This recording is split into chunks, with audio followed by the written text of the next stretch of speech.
Hi everyone, Leah here from EurekaCrystalBeads.com with another fun beading video for you. Before I get started, just a quick reminder to go check out the rest of our channel, and if you like what you see, hit the subscribe button and notification bell and you'll always know when we're posting new content. Today's video is a really fun earring design. This is brick stitch, and what you'll end up with is this lovely lightweight versatile earring that's in the shape of a diamond. I have 3 different colors of size 11 Miyuki Delicas that I'll be using, as you can see here. Sort of a dark teal, I have a turquoise, and I have a gold. And I think gold is just beautiful for the summer mixed with these types of colors. Silver would go just as beautiful as well, so you can feel free to swap that out or just have any kind of fun with these colors that you'd like. Use more colors than 3, use less colors than 3, it's totally up to you. So to make the entire pair, I'll end up needing a little less than a wingspan worth of fire line. So what I have here is what's left after I made the first half of this pair. This is 6-pound fire line, and I'm using a size 12 needle. There are some portions of this earring where you could get away with using a size 10 needle if you want, but after a while that does get a little bit hairy, so if you can handle a size 12, I do recommend using the size 12. Okay, so what this earring is going to entail is we're going to start in the very center with the very center row, and that's going to be 10 beads across that we're going to ladder stitch together. Then we're going to build up the first half, decreasing down, of the brick stitch.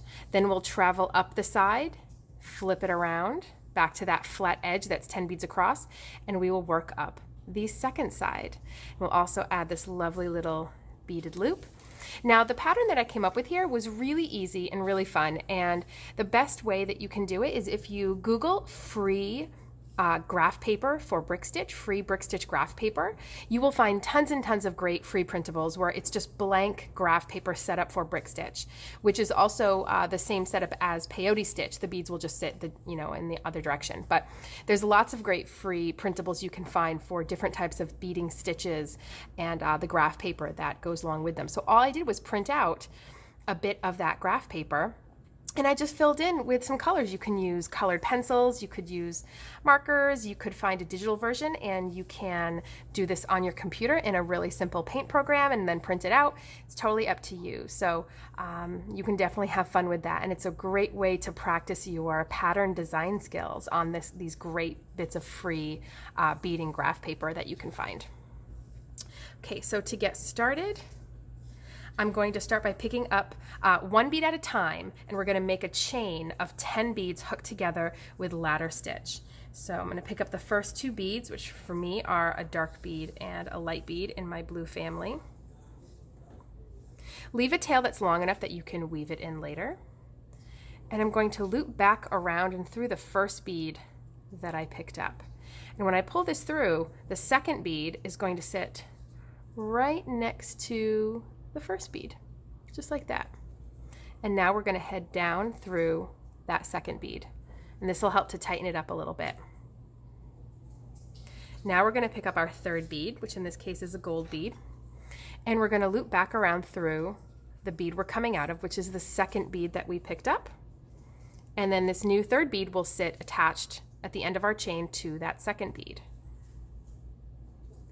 So right now our thread is coming out of the middle of our little group of 3 beads.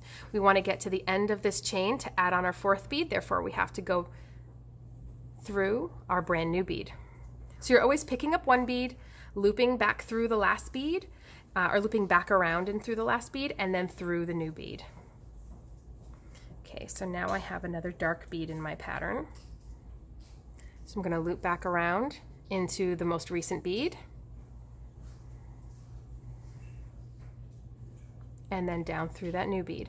And I find it easiest, I'm going to point to you while I'm just holding it, I find it easiest to go through the bead that I need to go through here after I pull it tight and then pinch it between my fingertips. But I'll show you, I wanted to show you first, since as I pinch it, it certainly obscures the view of it. But that's what will help to keep your beadwork nice and tight. All right, so I've just ladder stitched 4 beads together. I'm going to go ahead and cut away just for a minute so I can get the rest of the 6 beads tacked on, and I'll see you back here in a sec. Okay, I have my 10 beads ladder stitched together, as you can see. So now we're going to start the next row. Now, in this particular design, we're going to be decreasing as we slowly get to a point at the top of the earring.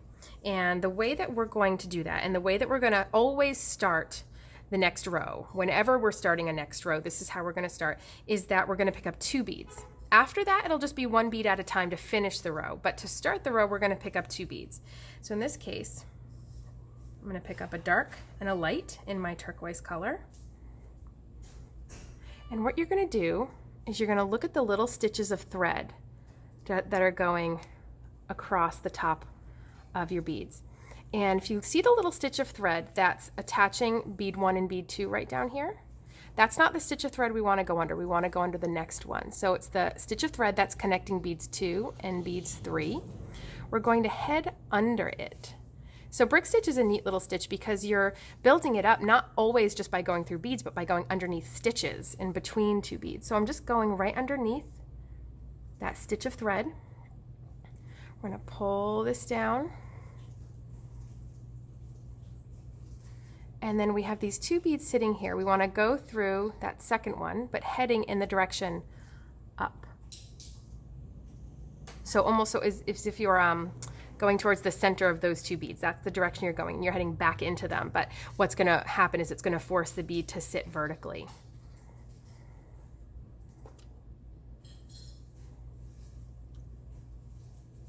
Just like that.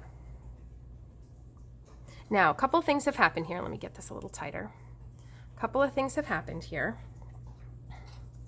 So we have our new little turquoise bead here, that brighter turquoise one, and it's sitting just a hair in from the turquoise bead below it. So that's sort of starting this design, this pyramid shape where everything decreases down. Is in that pattern especially, you can see how it's just sitting ever so slightly further in to the beadwork. You'll also notice that this bead at the very end wants to sort of sit up a little bit funny, and it doesn't want to sit nice and flat like the other beads. Don't worry about that when it happens, because what will happen is when we get back across to this side and we put a bead right above those 2, that will force this to sit down and sit properly. So don't stress too much about that. Okay, so now for the rest of the beads in this row, it's going to be 1 bead at a time. So for me, this is going to be a gold bead. I'm going to go underneath the next stitch of thread. I'll give you a nice little close-up in just a second. Went underneath the stitch of thread. You can see where I'm coming out of the top of that turquoise bead. I'm going to pull this down, and then I'm going to go up that gold bead. Just like that. And it might look a little funny, but once it gets pulled tight, it's going to pull nice and tight down against your beadwork. And it'll sit nice and flat. And you, again, just like the turquoise one had that sort of staggered look, going diagonally, now you can see so does the gold one. And again, that one there, again, don't worry about it if it's sitting a little funny. That will take care of itself later. So I'm going to show you one more of those. We're going to pick up a dark bead here, one of my dark teal beads. I'm going to go underneath my stitch of thread. I'll give you a nice little close-up.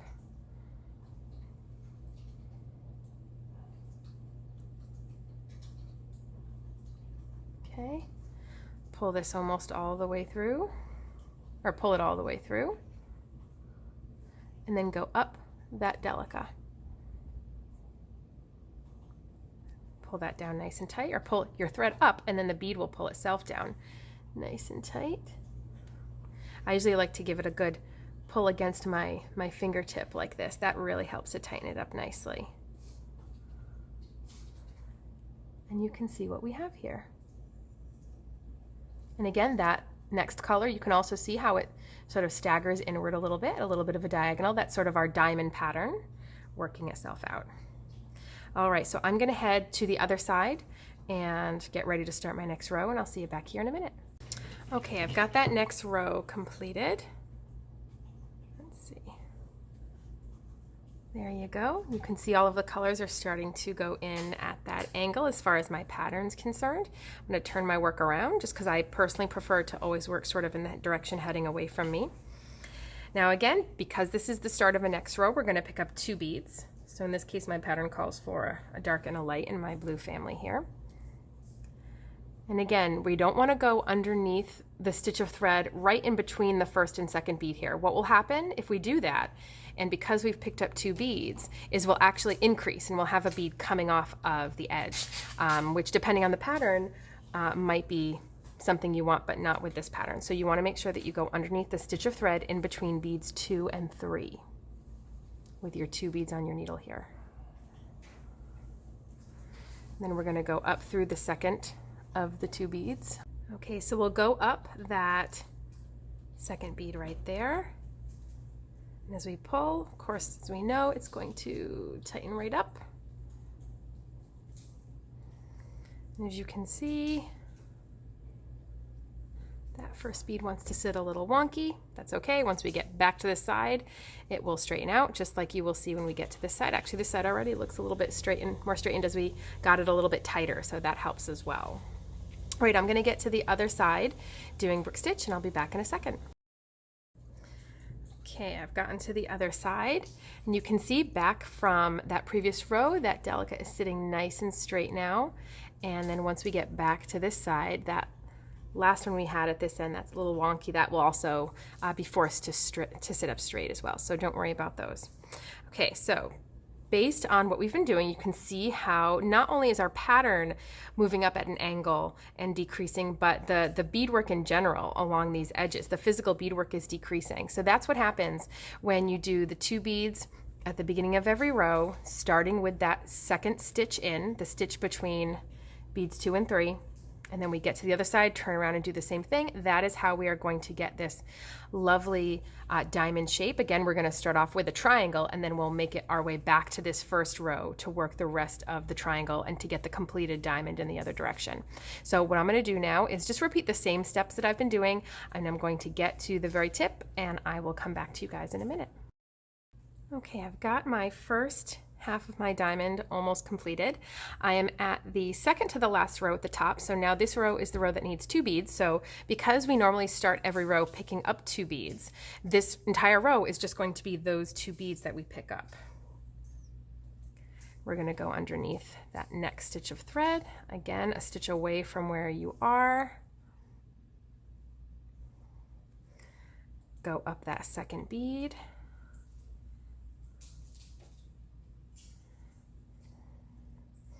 And now we only have 1 bead left. And what we're going to do is we're going to pick up the little gold beads, and we're going to go down the other side of our little triangle here. So I picked up my little bead, and I'm going to go all the way down. And this is also going to help to straighten out this outer row of Delicas. And you can usually get through all of them at once, or at least mostly. There we go. Just like that.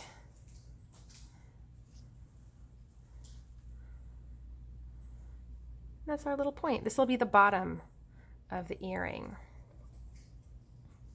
Okay. So now, actually it's going to be the top. I'm sorry. We're going to end up coming up the other side. So this will be the top. So now we are back at that first row of 10 beads that we ladder stitched together, and all we're going to do is repeat the same exact steps that we did on this side. So rather than have you guys watch me do them all over again, if you need to, you can pause and go back to the earlier part of the video that starts this whole section here. But in this case, I'm going to get that done all over again, and I'll see you back in a minute to show you finishing up the earring.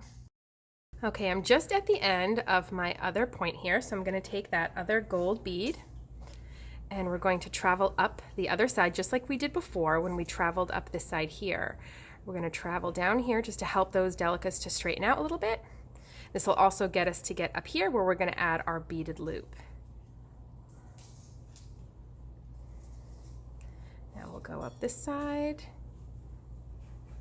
And you don't want to pull too tight, because what can happen if you do is you can cause this to start to curl.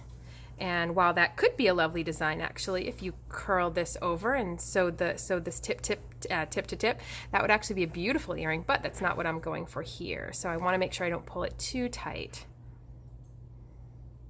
I'm going to go through that gold one at the very tip. Now we're going to add our beaded loop, and our beaded loop is going to be 5 Delicas I'm going to use that gold color, and I'm going to loop back around just like that. Get that tail out of the way. And now we're going to loop back into all of those beads again, just to add a little bit more reinforcement and to tighten them up.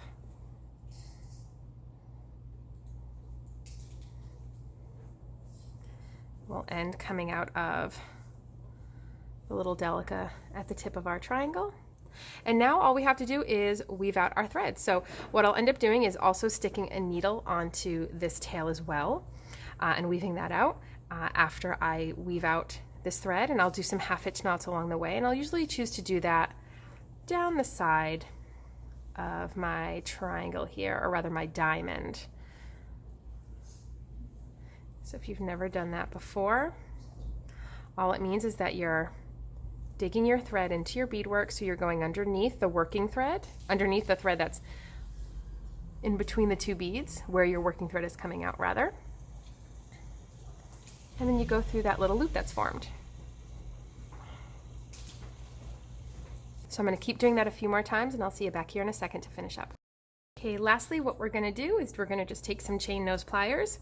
We're going to go to our ear wires here, and we're going to swivel open that loop to the side, and we're going to feed our little Delica loop right onto it, swivel it back shut, and we have our finished pair of earrings. Again, I encourage you to go ahead and Google to download those free printables, those beading graph papers that are all over the web, and you can design out some beautiful earrings. I think 3 colors of Delicas is a great way to start, because what you can do is pick a color and 2 colors in a similar family, a light version and a dark version, and then you can pick something to contrast. So in this case, I did the gold. You could do a silver, a pewter. You could do any kind of color you'd like to contrast them, as long as you know you like how that color looks with them. But it's a really easy way to make up the design as far as the colors go, and then you can have fun playing with some colored pencils on that graph paper. Okay folks, that wraps it up. Thanks for watching. Make sure to visit us on over at EurekaCrystalBeads.com for all the materials used in this video, as well as any of your beading and jewelry needs. Bye.